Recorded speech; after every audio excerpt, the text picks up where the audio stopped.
De lui du million de personnes désormais atteintes par le Covid-19. Chérie, ça va? Oui, ça va, chérie. J'ai signé. On est couvert. Avec l'assurance Leadway Protection, assurez à votre famille un soutien financier en cas de décès, d'invalidité ou de maladie grave, y compris Covid-19. Vous prenez soin de ceux que vous aimez, nous prenons soin de vous. Souscrivez à 9 900 francs par an et recevez 500 000 francs en cas de sinistre. Rejoignez-nous. Leadway Vie. Bonsoir à tous, merci de vous informer sur RTI 1. Je vous donne les titres du 20h. La date limite de l'opération de révision de la liste électorale est de nouveau prorogée. Elle continue jusqu'au 5 juillet prochain. Nous en parlons dans tout juste quelques minutes avec la porte-parole adjointe de la Commission électorale indépendante CEI.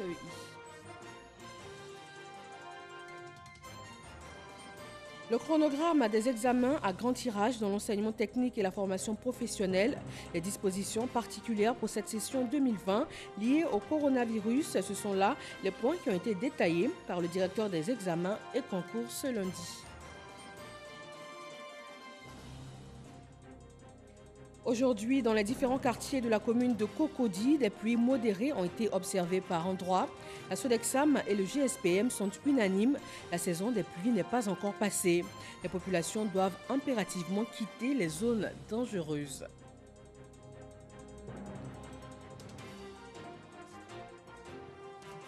Et puis à Tengrela, zone nord de la Côte d'Ivoire, des travaux sont en cours pour booster la fourniture d'eau potable. Un nouveau dispositif installé à la station de traitement d'eau de la ville va permettre de fournir 4000 m3 d'eau par jour contre 850 m3 auparavant. Bienvenue à tous dans le 20h de ce lundi 29 juin. Le porte-parole de la Commission électorale indépendante CEI était face à la presse cet après-midi. Il s'est de nouveau prononcé sur le processus d'enrôlement des nouveaux électeurs sur le fichier électoral avec de nouvelles dispositions. Nous l'écoutons au micro d'Aboulaye Koné.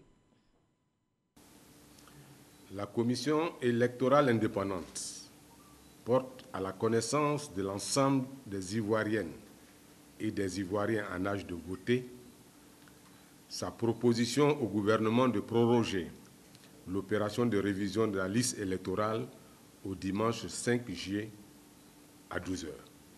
À la demande des partis politiques de tous bords, suite aux 3 jours de pluie torrentielle, la CEI offre l'opportunité de se faire enrôler aux requérants qui ont manifesté par leur forte mobilisation leur intérêt pour cette opération en Côte d'Ivoire comme dans les centres d'enrôlement de nos représentations diplomatiques. Conformément à la pratique électorale, les centres seront exceptionnellement ouverts dès 7 heures et ne fermeront qu'à la réception du dernier requérant présent dans le centre à sa clôture le 5 juillet à 12 heures. Alors l'opération de révision de la liste électorale qui devait donc s'achever initialement le mercredi 24 juin dernier a été prorogée sur proposition de la CEI jusqu'à demain 30 juin prochain. Et à la veille de cette nouvelle échéance, une nouvelle prorogation, cette fois au 5 juillet à venir, nous recevons sur ce plateau la porte-parole adjointe de la CEI, Maître Yapobi, également avocate. Bonsoir Maître Yapobi. Bonsoir Madame Fofana. D'accord, alors deuxième report de la fin de l'opération de révision de la liste électorale. Est-ce qu'on peut savoir à quoi cela est dû? Merci Madame Fofana de nous donner l'occasion de donner des précisions et des explications sur le processus d'enrôlement actuellement en cours. Effectivement, nous en sommes au deuxième report, à la deuxième prorogation, on va dire. Et cette deuxième prorogation obéit à plusieurs facteurs. Tout d'abord, en premier lieu, je vais vous dire qu'on est agréablement, on constate avec bonheur que les électeurs, les futurs électeurs, ont répondu massivement à notre appel et se font enrôler de plus en plus, de façon de plus en plus importante. Et donc, naturellement, les électeurs, comme les partis politiques et nos partenaires bailleurs de fonds, ont souhaité que pour qu'un plus grand nombre de requérants puissent se faire enrôler, ils ont souhaité pouvoir avoir quelques jours de plus, on va dire, pour permettre l'enrôlement. Je précise aussi que, comme vous le savez tous, nous sommes en saison des pluies. Et la semaine dernière, après la première prorogation, pendant 2 jours, nous avons eu des pluies torrentielles qui ont fait que bon nombre de nos concitoyens n'ont pas pu se déplacer vers les centres d'enrôlement. Et c'est une des raisons aussi pour laquelle nous avons proposé au gouvernement cette nouvelle prorogation afin qu'aucun Ivoirien en âge de voter ne puisse être empêché de le faire. Alors, vous parlez d'engouement qui est de plus en plus important. Nous sommes maintenant à moins d'une semaine de la fin. Est-ce qu'on peut parler de bilan, de points à cette étape? Alors, ce que je veux vous dire, c'est que c'est encore un peu tôt pour parler de bilan à proprement parler, puisque là, nous allons entamer la 2e prorogation qui va se terminer le 5 juillet. Et je pense qu'il n'est pas indiqué maintenant de faire le bilan. Et de toute façon, des voix plus autorisées que la mienne, en temps voulu, viendront sur ce plateau pour vous faire un bilan complet de l'opération. Et vous saurez exactement tous les chiffres, vous aurez tous les chiffres relatifs à ce fichier électoral. D'accord. Et sur le terrain, est-ce que vous rencontrez des blocages, des problèmes spécifiques? Oui, naturellement. Je vous ai parlé de la pluie tout à l'heure. Et c'est un facteur qui est, pour beaucoup, dans la décision de proposer la prorogation au gouvernement. Vous savez que les élections ne se font pas seulement sur Abidjan, encore que Abidjan croule sous les pluies diluviennes auxquelles on assiste, mais on a aussi les contrées en région, à l'intérieur du pays, où les voies d'accès ne sont pas forcément toutes praticables, et la saison des pluies ne facilite pas du tout les choses. Et donc, c'est un premier facteur, la saison des pluies. On fait avec, on essaie de trouver les moyens adéquats pour permettre aux électeurs de pouvoir se faire enrôler. Et on a, pour cela d'ailleurs, pour ce faire, il y a eu la création de près de 692 nouveaux lieux de recensement pour justement rapprocher les centres de recensement des requérants, pour éviter justement qu'ils aient à faire des kilomètres sur des kilomètres dans ces temps de pluie-là. Alors, hormis la pluie, est-ce qu'au niveau des pièces, des documents à fournir aussi, il n'y a pas de problème rencontré? Si, au départ aussi, comme aucune chose n'est parfaite, il y a eu quelques problèmes au début au niveau de la délivrance des actes administratifs qui sont requis pour l'enrôlement. Je veux parler du certificat de nationalité, je veux parler de la carte nationale d'identité.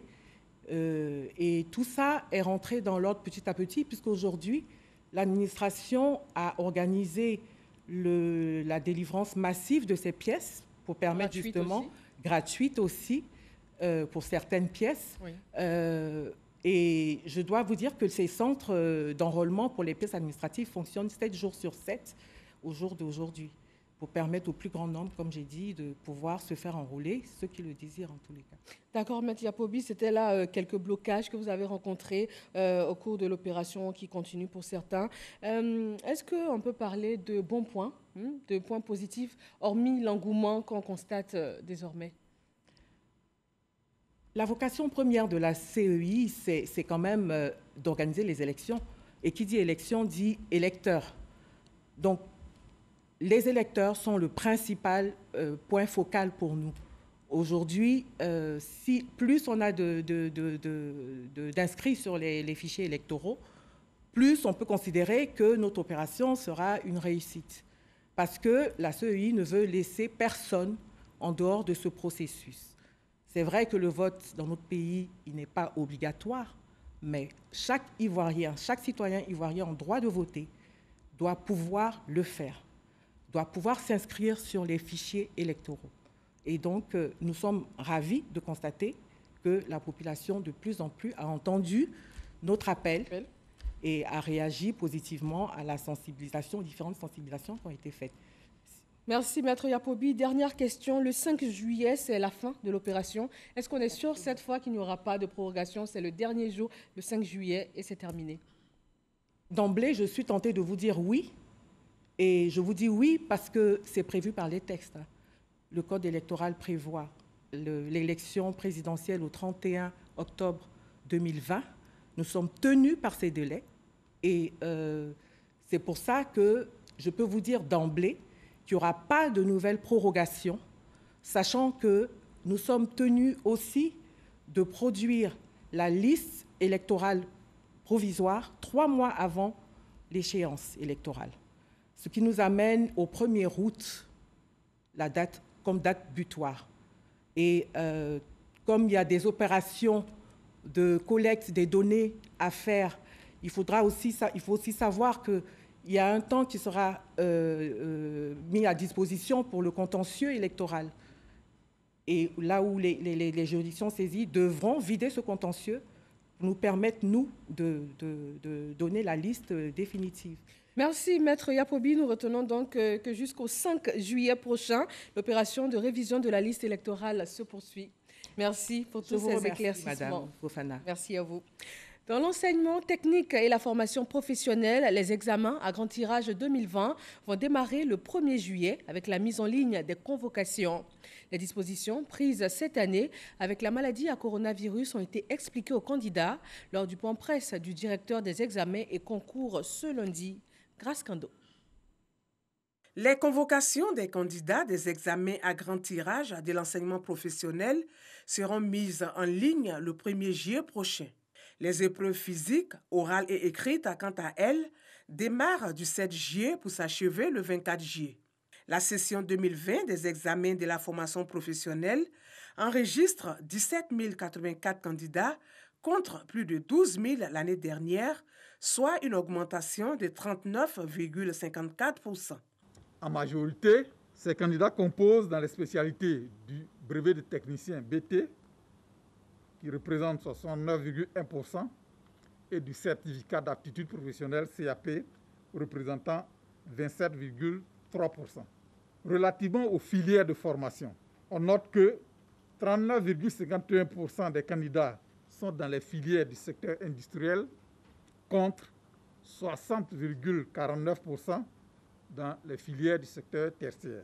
Toutefois, le pourcentage des candidats de sexe féminin dans les filières industrielles demeure toujours faible, avec 13,4%, tandis qu'elle représente 70,8% des candidats du secteur tertiaire. Les examens de cette année se déroulent dans un contexte de crise sanitaire. Des dispositions pratiques ont été prises pour le respect des mesures barrières. La déconcentration de l'organisation de l'épreuve physique et sportive, EPS, au niveau des directions régionales. Cette mesure vise à éviter le regroupement important de candidats dans les centres. Ces épreuves ne porteront que sur les sports individuels. La reprogrammation des stages d'immersion en entreprise. Pendant leur formation au brevet de technicien, les apprenants doivent effectuer un stage de 6 semaines au moins en entreprise. Ces stages se dérouleront après les épreuves orales, pratiques et écrites. Le réaménagement des ateliers et l'allègement des travaux pratiques, TP. En tenant compte de cette situation, ces travaux pratiques ne porteront pour cette année que sur une seule épreuve, au lieu de 2.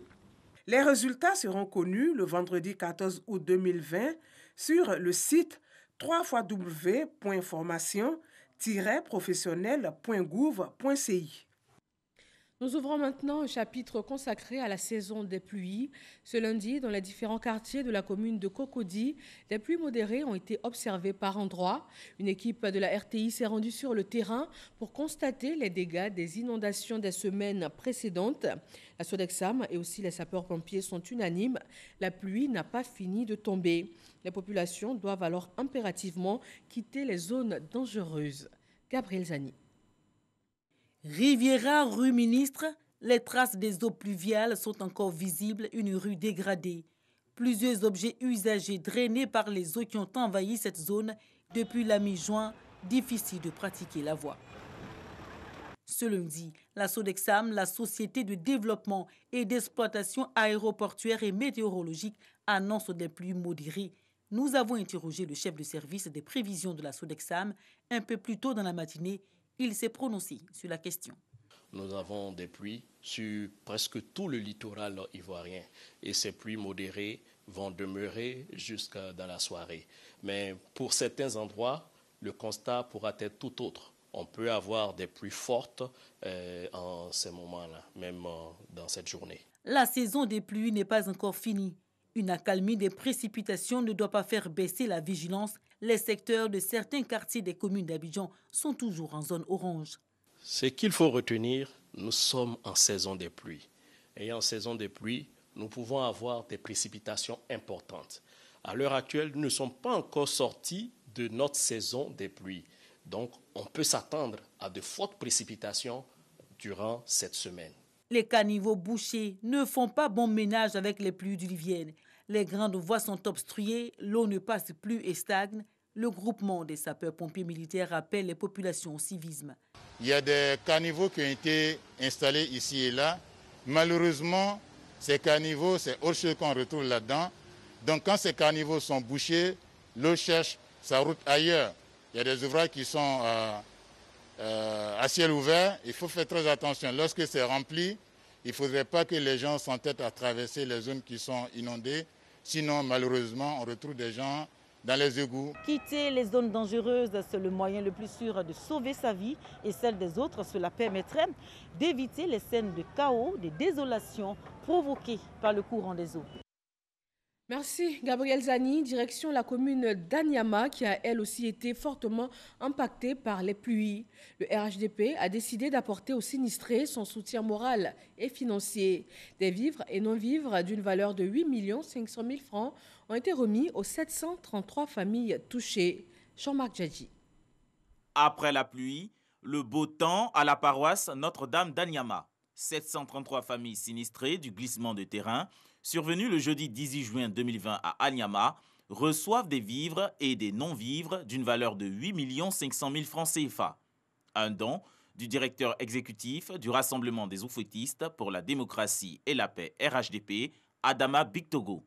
Le parti présidentiel apporte à travers cette initiative son soutien et sa compassion aux familles endeuillées.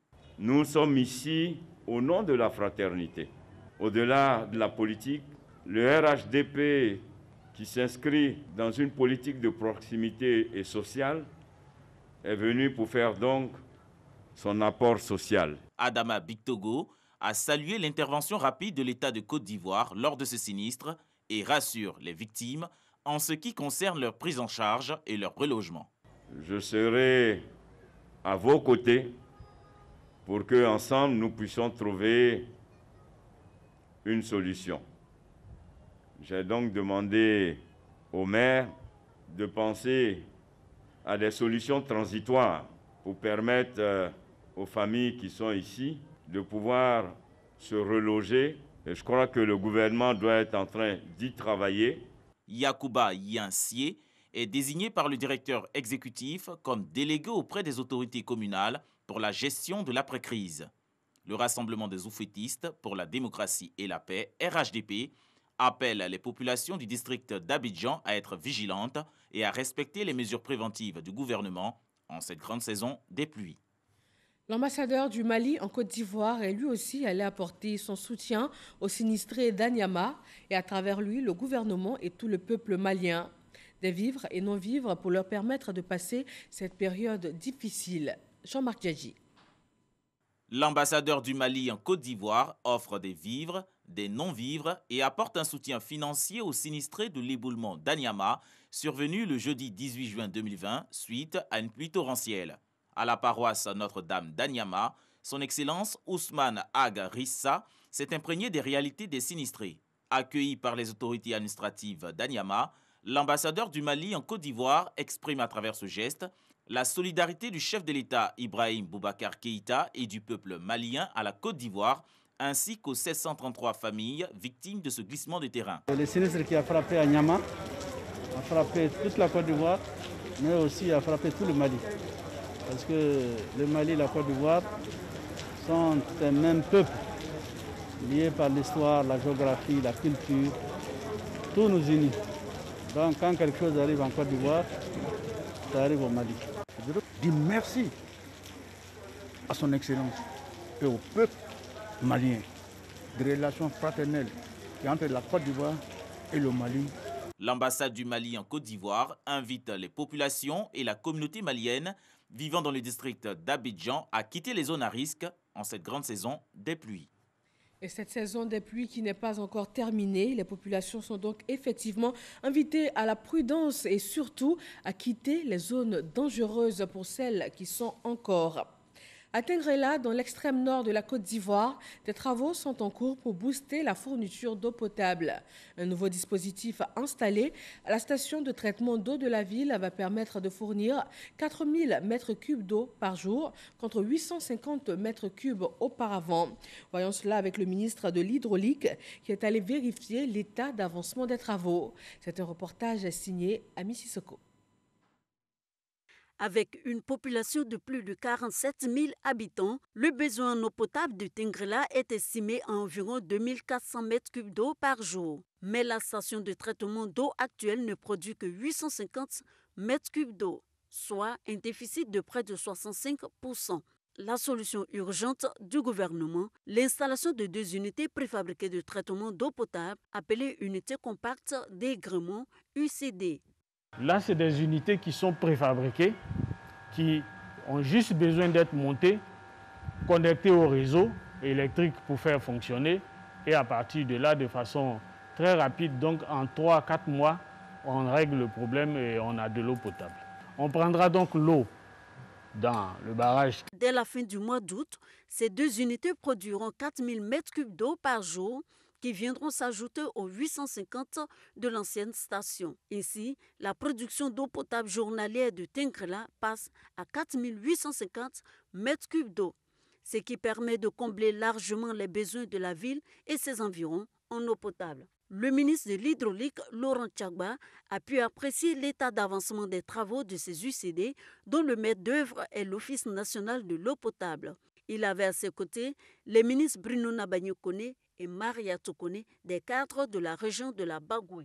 Le président de la République et le Premier ministre ne cessent de nous donner les instructions afin qu'aucune région, aucun hameau de la Côte d'Ivoire, aussi petit soit-il, ne soit laissé de côté en matière d'eau potable. Coût des travaux de ces 2 unités préfabriquées de traitement d'eau potable à Tengrela, 1,222 milliard de francs CFA. Prochaine étape, Bundiali. Voilà qui nous conduit au point quotidien lié à la pandémie à coronavirus en Côte d'Ivoire et dans le monde.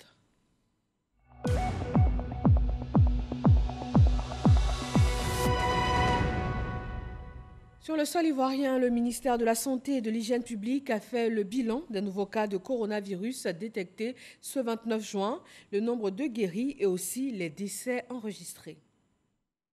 Le ministère de la Santé et de l'Hygiène publique a enregistré ce jour, lundi 29 juin 2020, 113 nouveaux cas de Covid-19 sur 1053 échantillons prélevés, soit 10,7% de cas positifs, 188 guéris et 0 décès. À la date du 29 juin 2020, la Côte d'Ivoire compte donc 9 214 cas confirmés, dont 3 996 personnes guéries, 66 décès et 5 152 cas actifs. Le nombre total d'échantillons est de 53 938. Le ministre de la Santé et de l'Hygiène publique rappelle que la pandémie n'est pas terminée. Il exhorte les populations au strict respect des mesures barrières, notamment le lavage des mains à l'eau et au savon, la distanciation physique et le port de masque lorsque nous sommes dans les lieux publics afin de nous protéger et de protéger les autres. Le ministre de la Santé et de l'Hygiène publique en appelle donc à la discipline et à la responsabilité, car pour stopper la transmission du virus, nous devons tous être disciplinés et responsables. Chaque jour, de nouveaux cas enregistrés. C'est également le cas au Ghana, qui compte à cette date 17 351 cas confirmés, 112 décès. La Guinée recense 5 342 cas confirmés, 31 décès. Le Nigeria, 24 567 cas, 565 décès. L'Afrique du Sud, 138 134 cas confirmés, 2 456 décès. Et puis l'Égypte, 65 188 cas confirmés, 2 789 décès. Le point total dans le monde entier fait état de 110 331 347 cas confirmés, 5 608 146 personnes guéries et 506 080 décès. Ce lundi, le maire de la ville de Dimbokro a été l'invité spécial du point presse du gouvernement sur la gestion de la crise sanitaire. Il a expliqué les initiatives prises dans sa cité afin d'enrayer la propagation de la Covid-19. De ce point presse, il faut également retenir que c'est plus de 3 milliards de francs CFA qui ont déjà été dépensés par l'État de Côte d'Ivoire pour la prise en charge des tests de dépistage. Mahama Traoré. Focus ce lundi sur Dimbokro, chef-lieu de la région d'Unzi. Cette cité de 102 000 habitants reste pour l'heure faiblement impactée par la Covid-19, selon le ministère de la Santé. Seul un cas positif détecté à ce jour.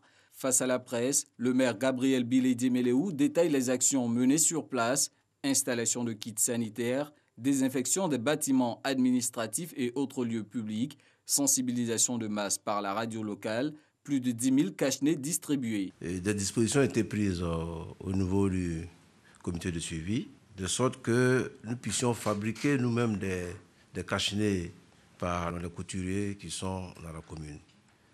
Et pour ce faire, il y a deux modes. Quand vous venez avec votre tissu, le couturier vous le fait à 25 francs, parce que vous avez la plus grosse matière. Lorsque vous venez à lui, il y a un tarif qui a été retenu, il est de 150 francs. Pour rappel, la prise en charge de la Covid-19 est entièrement supportée par l'État. Dr Edith Kwasi donne ici des précisions sur ce qu'auraient coûté les tests de dépistage. Le test, si on devait le payer, selon les informations que nous avons reçues, devrait coûter par personne autour de 60 000 francs CFA. Donc nous sommes aujourd'hui à 52 885. Vous voyez que ce n'est pas moins de 3 milliards que l'État a supporté à ce jour pour dépister le nombre que nous avons aujourd'hui. Maintenant, si on met à cela le dispositif pour faire le prélèvement, qui a un coût, encore on ajoute les sites de prélèvement qui sont faits justement dans le but de faire le dépistage. Si on met encore les personnes qui sont chargées de collecter les échantillons, de les acheminer vers les lieux indiqués pour faire le dépistage, vous voyez que je pense qu'on peut aller au-delà de 60 000 francs par personne. Quel bilan faire de l'opération menée dimanche dernier dans la commune de Cocody par les forces de sécurité pour s'assurer de l'application des mesures barrières dans les maquis et restaurants? Plusieurs maquis ont été visités. Pas de saisies opérées. Nous notons néanmoins que les mesures de distanciation sociale étaient partiellement respectées dans certains maquis dont les tenanciers ont été rappelés très vite à l'ordre. Par contre, dans l'ensemble, le nombre de personnes rassemblées tel que recommandé par le CNS est respecté par les tenanciers des 10 maquis. Les bars, quant à eux, restent fermés. Concernant la mesure d'isolement du Grand Abidjan, notons que 56 véhicules et 151 personnes ont été refoulés dimanche dernier sur les axes d'Abou-Grand Laou, d'Abou-Sikensi, pour défaut de laisser passer. La toile de solidarité continue de se tisser autour du gouvernement face à la pandémie de Covid-19. La Fondation Kalou a fait don d'une ambulance de réanimation au service aide médicale urgente SAMU afin de faciliter la prise en charge des malades. Et en cette période d'épidémie, la prise en charge d'une dépouille depuis la mort jusqu'à l'enterrement répond à un protocole bien défini, sachant qu'il faut aussi tenir compte des us et coutumes tout en réduisant les risques de contamination. Les médecins, hygiénistes, les chefs de communauté et autres intervenants sont formés à cet effet. Didier Nguessan. Comment réduire les risques de contamination des dépouilles en temps de pandémie et dans l'hypothèse de décès massifs? Et comment mieux soutenir les familles en deuil? Ces problématiques trouveront réponse lors de cette formation sur les habiletés pratiques et opérationnelles en vue d'une inhumation sûre et digne des personnes décédées. 2 jours durant, les agents de l'Institut national d'hygiène publique renforceront les capacités des médecins, gardes de morgue, chefs religieux et coutumiers. Je signe avec mes collaborateurs une 50aine d'autorisations d'enterrement chaque jour. Donc les dispositions qui seront discutées sont des dispositions dont nous allons nous approprier les recommandations pour pouvoir faire notre travail. Si des personnes décèdent à la suite d'épidémies, comment traiter? Est-ce qu'il faut traiter comme d'habitude? Est-ce qu'il faut avoir une disposition particulière? Donc nous attendons les réflexions que vous mènerez dans cet atelier. Il est également important de développer une stratégie de communication en direction des populations pour une adaptation appropriée à cette situation inédite et exceptionnelle de pandémie de Covid-19 aux contours médicaux encore mal maîtrisés. Les décisions du Conseil national de sécurité doivent également être scrupuleusement respectées. En plus d'Abidjan, les villes de Bouaké, Man, Abangourou et Korogo bénéficient de cette formation. L'impact de la Covid-19 sur les villes africaines, le sujet a réuni par visioconférence les ministres africains en charge des villes. Une initiative du Royaume du Maroc qui souhaite ainsi mobiliser les partenaires techniques et financiers internationaux dans l'accompagnement des collectivités territoriales. Dans l'actualité politique, l'opération de révision de la liste électorale continue d'occuper le devant de la scène. Nous en parlions en début d'édition. Elle va continuer jusqu'au 5 juillet prochain. À Dimbokro, la coordonnatrice régionale du RHDP a rencontré les femmes. Elle est allée les inciter à s'inscrire sur la liste électorale. Sephora Zegui. Faites-vous enrôler, chers parents du Unzi. C'est en substance le message qu'a livré Ramatali Bakayoko, coordonnatrice régionale RHDP du Unzi. À ses côtés, Séraphin Yao, coordonnateur associé, explique le processus pour être inscrit sur la liste électorale et les conditions pour avoir son certificat de nationalité ou sa carte nationale d'identité.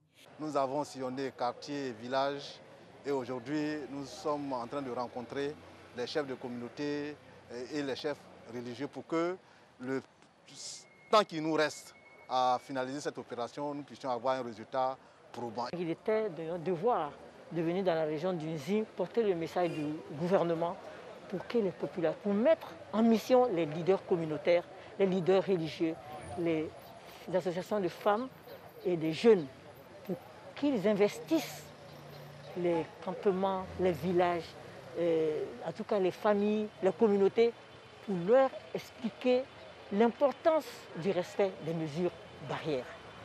Et ça, c'était la première mission. La deuxième mission, non moins importante, c'est de faire le bilan de l'enrôlement des populations, en tout cas en âge de voter, sur la liste électorale. Pour la coordonnatrice régionale RHDP du Unzi, le vote permet aux citoyens de faire fonctionner la démocratie. Elle les invite donc à effectuer cette première phase. Dans la région de la Mé, l'heure est également à l'information et à la sensibilisation. Le coordonnateur régional associé RHDP a doté le siège RHDP de la région de motos et aussi de matériel informatique pour faciliter la tâche des acteurs locaux sur le terrain. Isaïo. Donner des moyens logistiques aux jeunes du RHDP, Rassemblement des Ufotistes pour la démocratie et la paix de la région de la Mé, pour assurer la victoire de Amadou Gonkoulibaly, candidat du parti à la présidentielle d'octobre prochain. C'est ce que vient de faire le ministre Joseph Sekaseka, coordonnateur régional associé du RHDP de la Mé. 10 motos aux délégués départementaux et sous-préfectoraux pour sillonner la région et du matériel informatique pour équiper le siège du RHDP d'Azopé sont offerts. Nous avons beaucoup de difficultés sur le terrain. C'est une zone beaucoup enclavée et il faut parcourir les morts et marais pour pouvoir véhiculer le message du parti. Alors en ayant ce don, c'est un véritable ouf de soulagement. La région de la Mé veut fortement contribuer à l'élection du candidat du RHDP dès le premier tour. Pour le coordonnateur régional associé du RHDP de la Mé, les moyens logistiques mis à la disposition des délégués du parti leur permettront de dénicher de nombreux électeurs.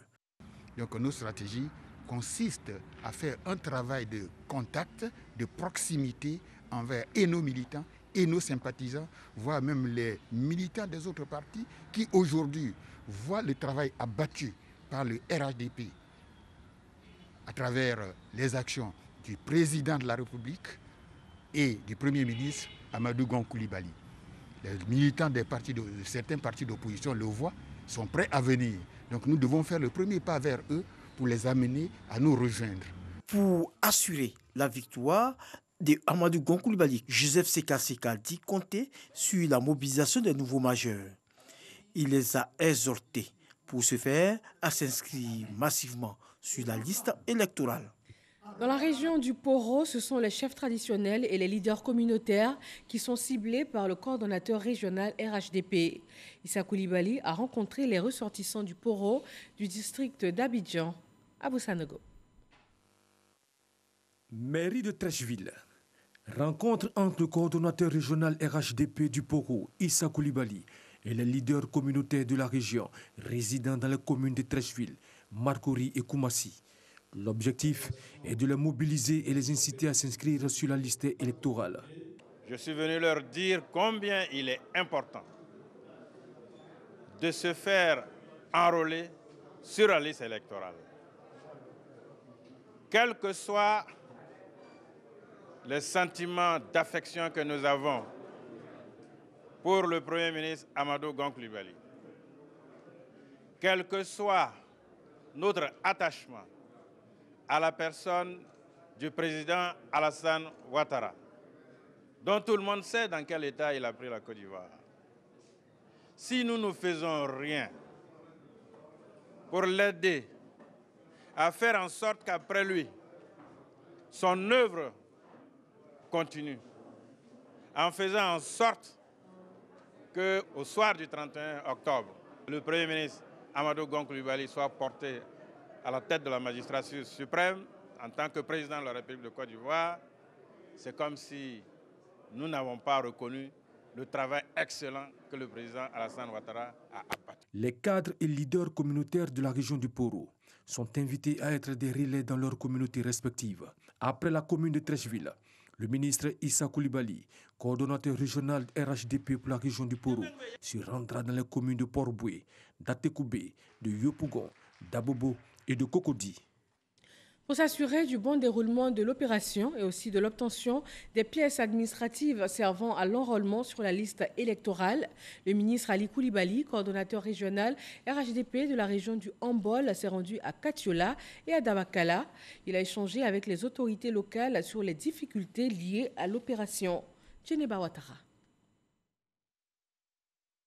Le ministre Ali Coulibaly, coordonnateur régional RHDP de la région du Hambol, au tribunal de première instance de Katiola et au conseil régional de Dabakala pour comprendre les difficultés liées à la délivrance des certificats de nationalité et jugements supplétifs, documents administratifs qui permettent l'enrôlement sur la liste électorale. Le ministre a échangé avec les autorités judiciaires et administratives. Au centre des préoccupations, comment faciliter la délivrance de ces documents administratifs. Ali Coulibaly exhorte les nouveaux majeurs à s'approprier le processus. Nous sommes à un stade important du processus électoral. Et je pense que tout le monde en a conscience aujourd'hui pour choisir celui qui va présider aux destinées de notre pays. Et j'invite tous les jeunes à se mobiliser.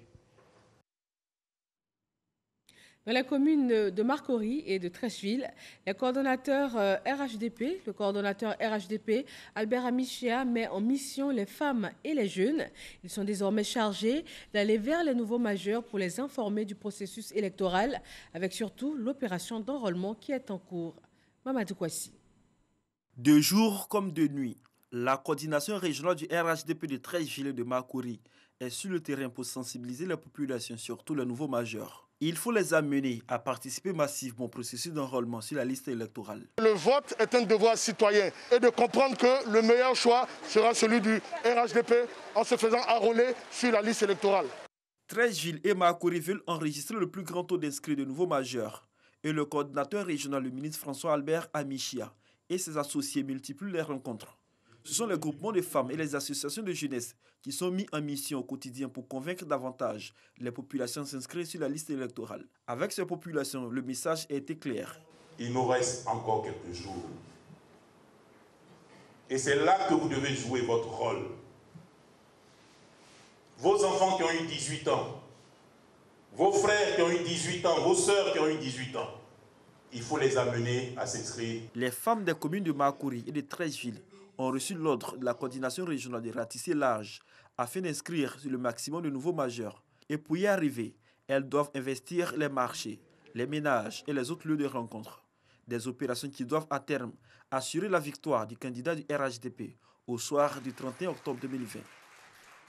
Le directeur exécutif du RHDP, Adama Bictogo, continue aussi sa tournée pour remobiliser les coordinations régionales. Dernière étape en date, le Haut-Sassandra, Kader Sogodogo.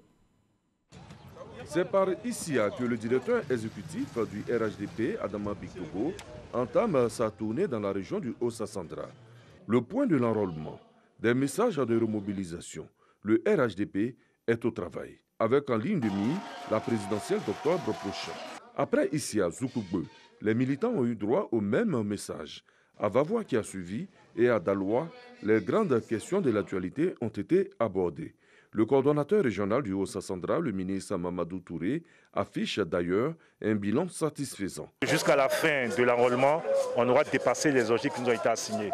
Ensuite, ce qui est important, c'est la cohésion au niveau donc, du Haut-Sassandra. Ce qui est important, c'est de noter aussi que les lignes ont bougé. Les lignes ont bougé aujourd'hui. Le RHDP est la seule formation politique dans le Haut-Sassandra à rassembler les Ivoiriens dans leur diversité. Venir dans le Haut-Sassandra obéit déjà au principe que le Haut-Sassandra est la deuxième région en termes de population électorale après le district d'Abidjan. C'est un élément, c'est un indicateur. Et je note que toute cette coordination régionale a mis en place un maillage qui nous permet aujourd'hui, de par la mise en place donc des animateurs politiques, de disposer d'un électorat déjà établi. Et vous avez pu suivre avec moi toutes les rencontres, aussi bien à Zoukoube, à Issia, à Vavois, qu'à Daloa même. Il y a non seulement la ferveur, mais il y a de l'organisation. D'autres coordinations régionales seront visitées par le directeur exécutif du RHDP. Une note triste dans ce journal, le monde de la culture est en deuil. L'artiste comédien Lance Touré, de son vrai nom, Lancine Touré, ne montera plus jamais sur les planches. Il est décédé dans la nuit d'hier à son domicile des suites d'une longue maladie. Isaïo. Le cinéma ivoirien vient de perdre un de ses acteurs clés. Lance Touré, de son vrai nom, Lancine Touré, est décédé dans la nuit du dimanche 28 au lundi 29 juin 2020 à son domicile des suites d'une longue maladie. Né en 1955 à Bouaké, Lance Touré, avec sa silhouette filiforme, a fait le beau jour des planches et du cinéma ivoirien. Devenir comédien a toujours été pour lui une obsession depuis l'école. Il n'hésitait pas, à cette époque déjà, à économiser de l'argent en tant qu'élève pour aller voir la pièce de théâtre Toroyini. Une pièce qui déclenche en lui la passion pour le théâtre. Il s'y met et devient comédien. Son premier rôle est campé dans la pièce Qu'en dis-tu de la troupe Soleil du Cocody de Diallo Tikwayi Vincent. Nous sommes dans les années 86-87. En 1991, il intègre la série satirique Faut pas fâcher de la RTI en tant qu'acteur puis scénariste. Mais c'est en 1995 que le comédien crève l'écran à travers les spots publicitaires et la série de sensibilisation Sida dans la cité où il porte le nom de Serapo en tant qu'acteur principal. Dans cette série, il met tout le monde d'accord sur son talent et son sens de l'humour. Un talent qu'il mettra au service de plusieurs productions cinématographiques. Depuis 8 ans, Lance Touré a pris ses distances avec le milieu cinématographique parce que, rongé par la maladie, La grande faucheuse vient de l'arracher à 65 ans à l'affection des siens alors qu'il préparait Taxi des gardes 24 heures sur 24 avec Adama Daïko en tant que réalisateur. Cet enseignant de CAFOP laisse derrière lui une veuve et 6 enfants. C'est la fin de ce 20h. Rappelons pour terminer que la date limite de l'opération de révision de la liste électorale est de nouveau prorogée. L'opération continue jusqu'au 5 juillet prochain. Bonsoir à tous.